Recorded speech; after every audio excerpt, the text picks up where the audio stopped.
கர்த்தர் நமக்கு சொன்னதனோட அடையாளங்கள் என்ன செய்யுது? கொஞ்சம் கொஞ்சமாக நடக்க ஆரம்பித்திருக்கிறது. இதனுடைய உச்சம் தான் வெளிப்படுத்தல் 6:13. கர்த்தர் சொன்னது நடக்க போதும். பூமியின் ராஜாக்கள், பெரியோர்கள், ஐஸ்வர்யவான்கள் எல்லாம் என்ன செய்வாங்களாம்? பூமி கடியில போய் பதுங்கிக் கொள்வாங்க. இது வருகைக்கு முன்னாடி நடக்கணும். இந்த அடையாளம் ஏன் எப்படி நடக்க போகுது அப்படிங்கறத 1990களில் வேர்ல்ட்ல இருக்கிற எல்லா சயின்டிஸ்டும் சேர்ந்து ஒரு ரிசர்ச் ஒன்று பண்ணாங்க. அதன்படி உலகத்தினுடைய அடுத்த முடிவு எதனால வரும்? அழிவு, பேரழிவு, சுனாமியா, பூமி எதிர்ச்சியா, எதுல வரும்? அதில் அவங்க கடைசியா கண்டுபிடிச்சது என்னன்னா சோலார் சுனாமின்னு ஒன்று கண்டுபிடிச்சாங்க.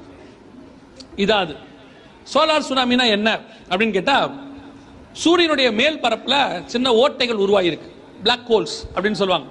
இந்த மாதிரி ஓட்டைகள் அதுல இருந்து என்ன ஆகும்னா இப்படி ஒரு வெடிப்பு ஏற்படும். வெடிப்பு ஏற்படும் போது அந்த வெடிப்புகள் என்ன செய்யும்? மணிக்கு 3000 கிலோமீட்டர் வேகத்தில் வரும். அப்போ இந்த மாதிரி ஒரு சுனாமி மாதிரி ஏற்படும். இங்க இருக்கு பாருங்க. அதனாலதான் இதுக்கு பேரு சோலார் சுனாமின்னு பேரு. இப்போ இது வந்து ஒரிஜினல் சூரியனை கிட்ட எடுத்திருக்காங்க டெலஸ்கோப்ல. இப்ப பாத்தீங்கன்னா அதுல இருந்து வெடிச்சு வரும் பாருங்க. இந்த வருது பாருங்க. இந்த வெடிச்சு வர்றதுல 3 அளவு இருக்கு. CMX சொல்லுவாங்க. பிரைமரி, அப்புறம் மீடியம், எக்ஸ்ட்ரீம் லெவல். 3த்துக்கும் 9 லெவல் இருக்கு. C1, C2, C3 9 level, M1, M2, M3 9 level, X1, X2, X3 9 level. 9வது லெவல் தான் பூமியை எரிக்கும். X9 ஃபிளெக்ஸ் அப்படிம்பாங்க. ஒவ்வொரு ஃபிளெக்ஸ்க்கும் ஒரு அளவு இருக்கு. இப்ப நமக்கு X3 வரைக்கும் வந்திருக்கு பூமிக்கு. எப்ப வந்துச்சு என்ன நான் உங்களுக்கு சொல்றேன். இந்த மாதிரி ஏற்படும் போது பூமியில மிகப்பெரிய அழிவுகளை ஏற்படுத்தும். எப்படி ஏற்படுத்தும் அப்படின்னு கேட்டீங்கன்னு சொன்னா 3 முக்கியமான அழிவு. முதலாவது, இந்த பூமியை அது கிராஸ் பண்ணும்போது நம்முடைய சேட்டிலைட்ஸ் 36,000 கிலோமீட்டர் நம்ம என்ன செஞ்சிருக்கிறோம்? லான்ச் பண்ணிருக்கோம். எல்லா சேட்டிலைட்ஸும் இந்த எலக்ட்ரோ மேக்னெட்டிக் ஃபோர்ஸ்ல என்ன ஆகும்னா இந்த சோலார் சுனாமி அந்த சேட்டிலைட்ஸ் எல்லாம் எரிச்சிடும். சேட்டிலைட்ஸ் எரிஞ்சா என்ன ஆகும்? அடுத்த நிமிஷம் பூமி என்ன ஆகும்? எந்தெந்த சேட்டிலைட் பாதிக்கப்படுதோ அதனுடைய விளைவுகள் பூமியில இமிடியேட்டா தெரியும். ஏன்னா இப்ப நம்ம வாழ்றது என்ன லைஃப்?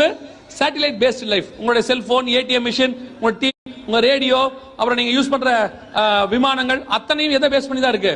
சேட்டலைட். ரெண்டாவது பாதிப்பு, இது அப்படியே பூமிக்குள்ள வரும்போது எலக்ட்ரிசிட்டி கேபிள்ஸ், டிரான்ஸ்ஃபார்மர்ஸ் எல்லாம் என்ன செய்யும்?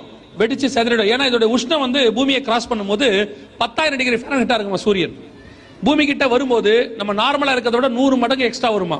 அப்படி வரும்போது எல்லாம் வெடிச்சு செதறிடும். மூணாவது, ஒருவேளை இதுல மனுஷன் மாட்டினா என்ன ஆவான் அப்படின்னு கேட்டீங்கன்னா எரிந்து சாம்பல் ஆயிரும். ஏன்னா இப்ப எலக்ட்ரிக்கல் பெட்ல போய் மனுஷனை வச்சீங்கன்னு வச்சுங்க, என்ன ஆகும்? மனுஷ பாடி சாம்பல் ஆயிரும். இந்த எலக்ட்ரிக்கல் பெட்டை விட இந்த சோலார் சுனாமி உஷ்ணம் ஜாஸ்தி. இதெல்லாம் விஞ்ஞானிகள் கண்டுபிடிச்சது தான். இந்த சூரிய புயல் 1906லேயே ஒன்று கிராஸ் ஆச்சு கலிபோர்னியால. இப்போ அந்த சூரிய புயலுடைய வேகம் எந்த அளவுக்கு இருக்குது அப்படின்னு பாத்தீங்கன்னா, இது பேப்பர்ல வந்த நியூஸ். 2012 மார்ச் மாசம் 9ஆம் தேதி ஒரு சூரிய புயல் நார்த் ஐலாண்ட் பகுதியில் கிராஸ் ஆச்சு, யூரோப்பால். அப்படி கிராஸ் பண்ணும்போது வானம் ஃபுல்லா பச்சையா மாறிடுச்சு. அன்னைக்கு தொலைத்தொடர்பு பாதிக்கும் அபாயம், சூரியனிலிருந்து காந்த புயல் தொடர்ந்து பூமியை தாக்கும், விஞ்ஞானிகள் எச்சரிக்கை. அந்த ஒரு நாள்ல மட்டும் எல்லா பிளைட்டும் கேன்சல், அத்தனையும் கேன்சல் பண்ணிட்டாங்க. எல்லாம் ரெட் அலர்ட் கொடுத்திருந்தாங்க. மொத்தமாக இந்த சூரிய புயல் பூமியை தாக்க போகுதுன்னு சொல்லி கிராஸ் பண்ணிச்சு. அன்னைக்கு ஃபுல்லா நடந்த சம்பவங்கள்லாம் பேப்பர்ல வந்திருக்கு. இதே சூரிய புயலோட வேகம் இன்னைக்கு அதிகரிச்சிருக்கு. எந்த அளவுக்கு?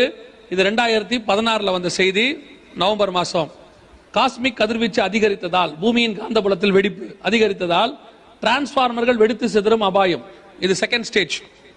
இதெல்லாம் பேப்பர்ல வந்த செய்தி தான். இதெல்லாம் நம்ம கதை இல்ல, நம்ம பயமுறுத்துறதுக்கான கதைலாம் இல்ல. இதெல்லாம் நீங்க அன்றாடம் படிக்கிற பேப்பர்கள்ல வந்த செய்தி. இங்கிலீஷ் பேப்பர்லயும் இருக்கு, இன்டர்நெட்லயும் இருக்கு. நீங்க வேணா போய் இதெல்லாம் கொஞ்சம் என்ன செஞ்சுக்கங்க, தேடி பார்த்து படிச்சுக்கொள்ளுங்க. இப்போ இந்த சூரிய புயலோட வேகம் இன்னும் அதிகரிச்சிருக்குது. சோலார் பிளெக்ஸ் அதிகமாக வர ஆரம்பிச்சிருக்கு. இதனுடைய விளைவு என்னன்னு கேட்டீங்கன்னு சொன்னா, இப்போ நமக்கு குளோபல் வார்மிங் அப்படின்னு என்ன செஞ்சிருக்காங்க, ஒரு பேர் ஒன்று கொடுத்திருக்காங்க. எந்த காலத்திலும் இல்லாம இந்த 2 வருஷம் 3 வருஷத்துக்குள்ள அது என்ன ஆயிருக்குது? அதிகப்படியா மாறி இருக்கு. இந்த செய்தியை 2012ல இருந்து நாங்க எடுக்க போகும்போதே அப்பயே சொன்னோம், இந்த சூரிய புயல இருந்து பூமியை தாக்கிறதுக்கு முன்னாடி நமக்கு கொடுக்கிற எச்சரிப்புல ஒரு சிம்டம் என்னன்னு கேட்டா, பூமியில வெளியே போக கூடாது, வெளியே நடக்க கூடாது, பகல்ல வெளியே வராதீங்க, நைட்ல மாட்டம் வெளியே வாங்க என்ன செய்வாங்க, ஒரு காஷன் ஒன்று கொடுக்க தொடங்குவாங்க அப்படின்னு நாங்க 2012 சொன்னோம். இப்போ சொல்ல ஆரம்பிச்சிட்டாங்க, பகலில் வெளியில் நடமாட வேண்டாம் என்று எச்சரிக்கை. இப்போ எல்லாருமே கொடுக்க ஆரம்பிச்சாங்க. எல்லா நாட்டிலையும் நடக்க ஆரம்பிச்சிருச்சு. இப்போ வெப்பம் 4 டிகிரி செல்சியஸ் வரை அதிகரிக்க போகிறது. இது பேப்பர்ல வந்தது. எல்லாருமே சொல்லியிருக்கிறாங்க, இது எல்லா இடத்துலையும் சொல்லியிருக்கிறாங்க, நாட்டில் 4 டிகிரி செல்சியஸ் வரை. இது ஐநா கொடுத்த ரிப்போர்ட். 2030க்குள்ள இது கண்டிப்பா நடக்கும். 3.5 டிகிரி செல்சியஸ் வரை அதிகரிக்கும் ஐநா கூறியுள்ளது. ஆக 3.5 செல்சியஸ் என்பது உலகையே அழிக்கக்கூடிய அளவுக்கு வெப்பநிலை ஆகும். இது கண்டிப்பாக 2030க்குள் நடந்து விடும், அதை தாண்டி போகாது அப்படின்னு சொல்லியிருக்கிறாங்க, ரிப்போர்ட் கொடுத்திருக்காங்க. சரி, இதெல்லாம் தப்பிக்கிறதுக்கு என்ன செய்யணும்? சூரியன் கடலுக்கு அடியில போக முடியாது, கடல் நீர் வத்துற அளவுக்கு என்ன செஞ்சிடும், பல இடங்கள் அது நடக்கும். இதெல்லாம் தப்பிக்கிறதுக்கு ஒரே வழி அப்படின்னு சொல்லி உலக நாடுகள் எல்லாம் ஆராய்ச்சி பண்ணி இப்ப கண்டுபிடிச்சது என்னன்னு சொன்னா, பூமிக்கு அடியில இப்படிப்பட்டதான அண்டர் கிரவுண்ட் சிட்டிஸ். இந்த அண்டர் கிரவுண்ட் சிட்டிஸ் முழுக்க முழுக்க இது ரஷ்யா உண்டாக்கி இருக்குது. மவுண்ட் எமாண்டாங்கிற பகுதியில், நார்தன் சைபீரியா பகுதியில், நார்வே பகுதியில், ஸ்டாவல்பர்டுங்கிற இடத்துல நிறைய உண்டாக்கி இருக்கு ரஷ்யா.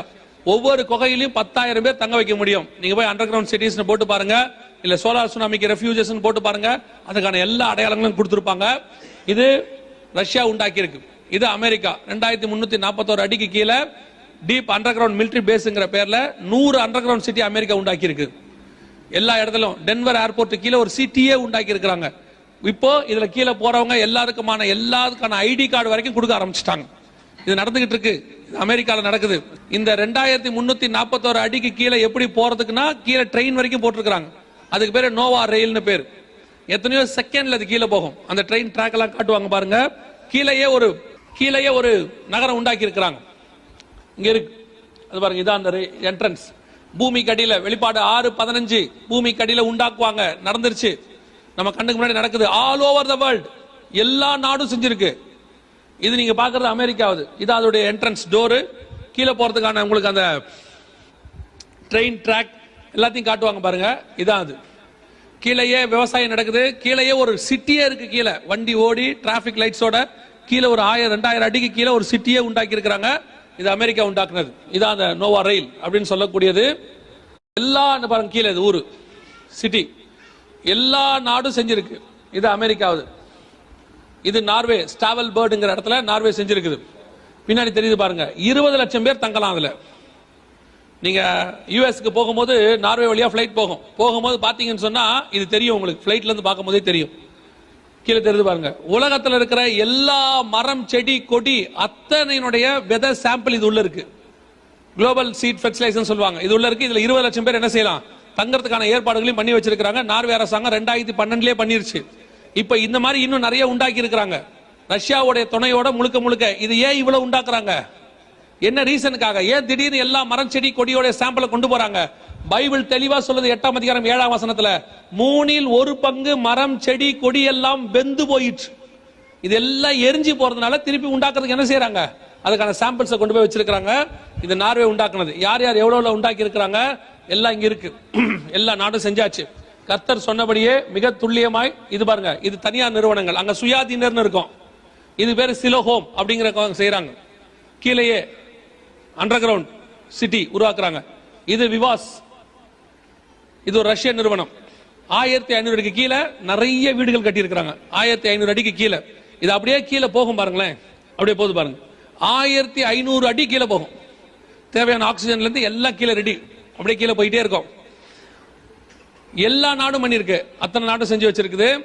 ஒருவேளை இப்ப உங்களுக்கு தோணும், ஐயோ இப்படியா, இப்படி தெரிஞ்சா மேல வீடுங்கிறது மேல கீழே வாங்கிருக்கலாமே, இல்ல நம்ம அப்படிதான் நினைப்போம், கீழே வாங்கிருக்கலாமே. இப்ப கூட வாங்க தோணு கேட்டு போல, வாங்க வாங்கலாம். ஒரு வீட்டுடைய விலை 22 கோடி ரூபாய் இருக்கா? இது யார் யார்? இதெல்லாம் companies, under ground real estate பண்ற கம்பெனிஸ். வேர்ல்டு வைட் 2012 இருந்து பண்ணிட்டு இருக்காங்க. எல்லா இது ஜப்பானீஸ், இது ரஷ்யன் கம்பெனி, எல்லாம் பண்ணிட்டு இருக்காங்க. சிட்டிஸ், அண்டர் கிரவுண்ட் சிட்டிஸ் உருவாக்குறாங்க. சரி கவனிங்க, இப்ப நம்ம என்ன செய்யணும்? இப்ப எல்லாம் செஞ்சுட்டாங்க, பட் இது யாருக்கு? இது யார் இப்படி அண்டர் கிரவுண்ட்ல போய் தங்குறாங்க? வாசிங்க, வெளிப்படுத்தல் 6:16 வாசிங்க.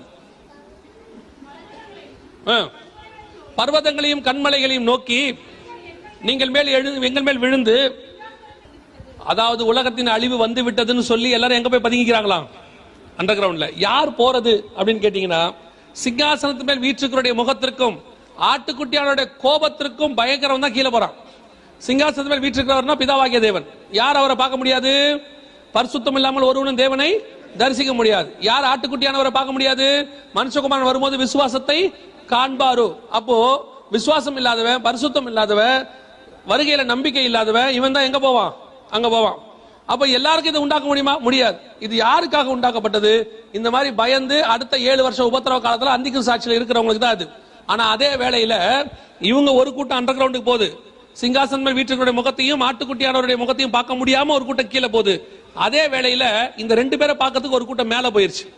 7ஆம் அதிகாரம் 9ஆம் வசனம் பாசிங்க பார்ப்போம். இவைகளுக்கு பின்பு நான் பார்த்தபோது சகல கோத்திரங்களும் ஜாதிகளிலும் பாஷைக்காரனும் மீட்கப்பட்டதும் ஒருவரும் எண்ணக்கூடாதும் ஆகிய திரளான கூட்டமாகிய ஜனங்கள் வெள்ளை அங்கிகளை தரித்துக் கொண்டு தங்கள் கையிலே குருத்தோலைகளை பிடித்துக் கொண்டு சிங்காசனத்திற்கு முன்பாகவும் ஆட்டுக்குட்டியானவருக்கு முன்பாகவும், இந்த 2 பேரை பார்க்க முடியாம போன அதிகாரத்துல ஒரு கூட்டம் கீழே போயிருச்சு, இந்த 2 பேரை பார்க்கறதுக்கு ஒரு கூட்டம் மேல போயிருச்சு. அல்லேலூயா. வரப்போகிற மிகப்பெரிய அழிவிற்கு வருகையில பங்கடைய வைத்து அதற்கு பிறகு அழிவு ஆரம்பிக்க போகிறது. 7 வருஷம் உபத்திரவ காலம். ஏதோ உபத்திரவ காலம் நீங்க நினைக்கிற மாதிரி அந்திகிறிஸ்து வருவா, அடிப்பா, முத்திர போடுவா மட்டும் இல்ல, இயற்கையும் செயற்கையும் சேர்ந்து அழிக்க போகுது பூமியை. ஒரு பக்கம் தேவனுடைய கோபாக்கினை, ஒரு பக்கம் அந்திகிறிஸ்துனுடைய உபத்திரவம். அதுதான் உபத்திரவம், மகா உபத்திரவம் சொல்லுது. வரப்போகிற அந்த அழிவுக்கு தப்பிக்கும்படிதான் கர்த்தர் நமக்கு இந்த வாய்ப்பை கொடுத்திருக்கிறார். இதுல நீங்களும் தப்பிக்கணும், ஒரு கூட்டத்தையும் தப்பிக்க வைக்கணும். அந்த அழிவுக்கு உங்களையும் உங்கள் குடும்பத்தையும் மாத்திரமல்ல, இன்னும் உங்கள் சொந்தக்காரர்கள், நண்பர்கள், உங்களுக்கு உறவினர்கள், உங்களுக்கு தெரிஞ்சவங்க எல்லாரையும் காப்பாற்றுவதற்கான சுவிசேஷத்தை கர்த்தர் இன்னைக்கு உங்க கையில கொடுத்து வச்சிருக்கிறார். வெகு சீக்கிரத்தில் ஆண்டவர் வரப்போகிறார். அதை ஒட்டி ஒரு பெரிய அழிவு பூமிக்கு வரப்போகிறது. இந்த வருகையில போகிறவன் அழிவுக்கும் தப்பிப்பான், ஆக்கினைக்கும் தப்பிப்பான், நியாய தீர்ப்புக்கும் தப்பிப்பான். ஒருவேளை இதுல கைவிடப்பட்டா மிகப்பெரிய பேரழிவு நம்மை நோக்கி வரப்போகிறது. எல்லாம் இப்ப ரெடியா இருக்குது. விஞ்ஞானிகள் உலகப்பூர்வமா அதுக்கான ஆயத்த பணிகளை செஞ்சுக்கிட்டு இருக்காங்க. இதை 2000 வருஷத்துக்கு முன்னாடியே நம்ம பைபிள் சொல்லி வச்சிருக்கு. அண்டர் கிரவுண்ட்ல தான் உண்டாக்குவாங்கன்னு என்னைக்கு ஆண்டவர் சொல்லி இருக்கிறார் பாருங்க. எவ்வளவு ஆல்டர்னேட்டிவ் பண்ணிருக்கலாம், ஆனா பைபிள் சொன்னபடியே கரெக்டா எல்லாரும் எங்க போயிட்டாங்க? இப்ப எல்லாம் பூமி கடியில, ரியல் எஸ்டேட்ல இருந்து எல்லா பூமி கடியில தோண்ட ஆரம்பிச்சிட்டாங்க. கர்த்தர் சொன்னபடியே துல்லியமாய் தீர்க்க தரிசனம் நிறைவேற தொடங்கி விட்டது. இனி காலம் கண்டிப்பாக செல்லாது.